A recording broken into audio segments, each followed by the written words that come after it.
ከዛ በኋላ ይሄንን ቦታ ይዘው ጦርነቱ እዚህ አካባቢ ነው ተከሰተ። ሙሽሪኮች ጋር ኻሊድ ኢብኑ ወሊድ ረዲየላሁ ዐንሁ የነሱ የጦር መሪ ነበረ። ከዛ በነብዩ አለይሂ ሰላም ደግሞ የሚመራ የሙስሊሞች ጦር ነበረ። ፍልሚያው ተጀምሮ በነበረበት ሰዓት ላይ ሙስሊሞች ብዙም ትግል ሳያደርጉ አሸነፉ።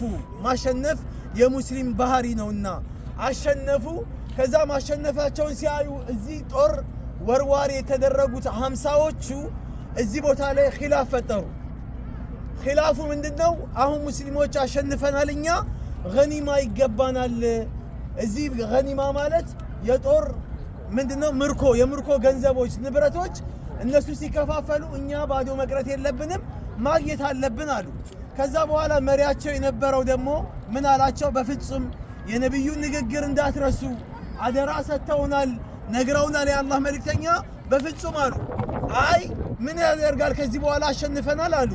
ይሄንን እያደረጉ 30 ምናምኖቹ ኺላፉን አድርገው ሷሃባውን ምንድነው አሚሩን እና የቀሩትን ትቶ ገባ። ሲገቡ እነዚህ ሰዎች ለምንድነው የገቡት? የምርኮ ገንዘብ ንብረት ባለቤት ተጋሪ ለመሆን ነበረ። ገቡ። ኻሊድ ኢብኑ ወሊድ ጦርነቱን አልቻለም፣ ከአቅሙ በላይ ሆኖበታል። ዞር ብሎ ይሄን ቦታ ሲመለከተው ባዶ ሆኗል። ስለዚህ ይሄን ቦታ እዚህ ቦታ ላይ ከሚፋለም በጀርባ በኩል ሰራዊቶችን ይዞ በጀርባ በኩል መጥቶ አጠቃቸው። ማንን? የቀሩትን ትንሽ ሰሃቦችን። ከዛ በኋላ በጀርባ በኩል መጥቶ እንደገና የአላህ መልእክተኛን አለይሂ ሰላቱ ሰላም እና በርካታ የሆኑ ሰሃቦች እዚህ ዘመቻ ላይ በዚህ በኺላፍ ምክንያት የተፈጠረው አወለማ አሷበትኩም ሙሲበቱን ቀድ አሰብቱም ሚስለይሃ ቁልቱም አና ሃዳ ቁል ሁወ ሚን ዒንዲ አንፉሲኩም። ለምን ተሸነፍን ብለው ሰሃቦች ተረበሹ። እናንተ ከዚህ በፊት ያደረጋችሁትን ያገኛችሁትን ድል እዚህ ተመኝታችሁ ነበረ፣ እዚህ ግን ድሉን አልሰጣችሁም አለ አላህ። ከዛ ቁልቱም አና ሃዳ ለምን ይሄ ሆነ ብሎ ሲጠይቁ ቁል ሁወ ሚን ዒንዲ አንፉሲኩም አለ አላህ። ይሄማ ሙሲባ የመጣባችሁ ሽንፈቱን የተከናነባችሁት በኺላፋችሁ ምክንያት ነው። የመጀመሪያው ኺላፍ ነብዩ መውጣት አልፈለጉም ነበር አይደለ? እምቢ አሏቸው ነብዩ ወጡ። የአላህ መልእክተኛን እምቢ ብለው ማለት ያው ለጦርነት ያላቸው ጉጉትን ነው የሚያሳየው። በእርግጥ ወጡ። ሁለተኛው ደግሞ ይሄንን ተራራ ላይ ጠብቁ የተባሉ አደራ ተነግሯቸው ይሄንን አደራ ጥሰው መጡ። ታዲያ የዛ ውጤት ምን ሆነ? ትልቅ ሽንፈት የሚመስል የሆነ ነገር ተከሰተ። በእርግጥ ሽንፈት አይደለም። እና እዚህ ቦታ ላይ ይሄ በመከሰቱ ምክንያት የአላህ መልእክተኛ አለይሂ ሰላቱ ሰላም እዚህ ጦርነት ላይ አነ ነብዩ ላ ከዚብ፣ እኔ ነኝ ነብይ ማልዋሽ፣ አነ ኢብኑ አብዱል ሙጠሊብ፣ እኔ አብዱል ሙጠሊብ ልጅ ነኝ እያሉ ጦርነቱን መገስገስ ጀመሩ። በዙሪያቸው ላይ ሷሃቦች ከአቅማቸው በላይ ሆነው ጦርነቱ ሸሹ። ከአቅማቸው በላይ ሆነ። ማንም አጠገባቸው ሊቆም አልቻለም። አነስ ኢብኑ ማሊክና እንደዚሁም ደግሞ አንድ ሷሃባ አርሽ የተቀጠቀጠለት ሰዓድ ኢብኑ ሙዓዝ ሲሸሹ ማን ያገኛቸዋል? አነስ ኢብኑ ነድር የአነስ ኢብኑ ማሊክ አጎቱ ነው። ወዴት ነው የምትሸሹት ሲላቸው አጎቴ ሆይ ይሄ ጦርነት ከባድ ነው፣ ከአቅማችን በላይ ነው፣ መቆጣጠር አልቻልንም እና መሸሹን መርጠናል አሉ። ከዛ አነስ ኢብኑ ነድር ረዲየላሁ ዐንሁ ዱዓ አደረገ። ጌታዬ ሆይ እነዚህ ሙሽሪኮች ከሚያደርጉት ግፍና መከራ የጠራሁ ነኝ፣ እነዚህ ሷሃቦችም ከሚያደርጉ ሽሽት የጠራሁ ነኝ አለ። ከዛ ሰይፉን ያነሳና ዘርበሉ ብሎ ወደ ጦርነቱ ገባ።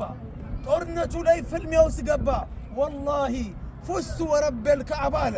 በጌታዬ በካዕባ ጌታ ይሁንብኝ፣ ዛሬማ እኔ እድለኛ ነኝ አለ።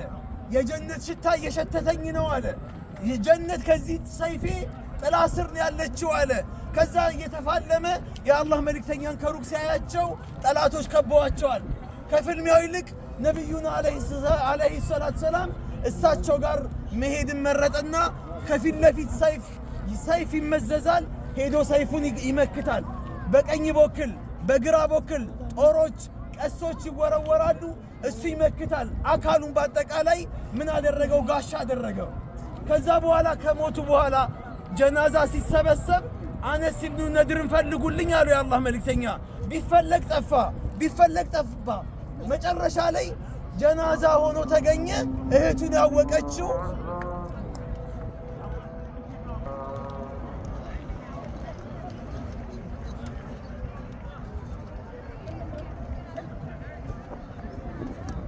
ሲሰበሰብ ጀናዛ ሲሰበሰብ 70 ሙስሊሞች የሞቱት እዚህ ጦርነት ላይ ነው። 70 ሷሃቦች የሞቱት እዚህ ጦርነት ላይ ነው።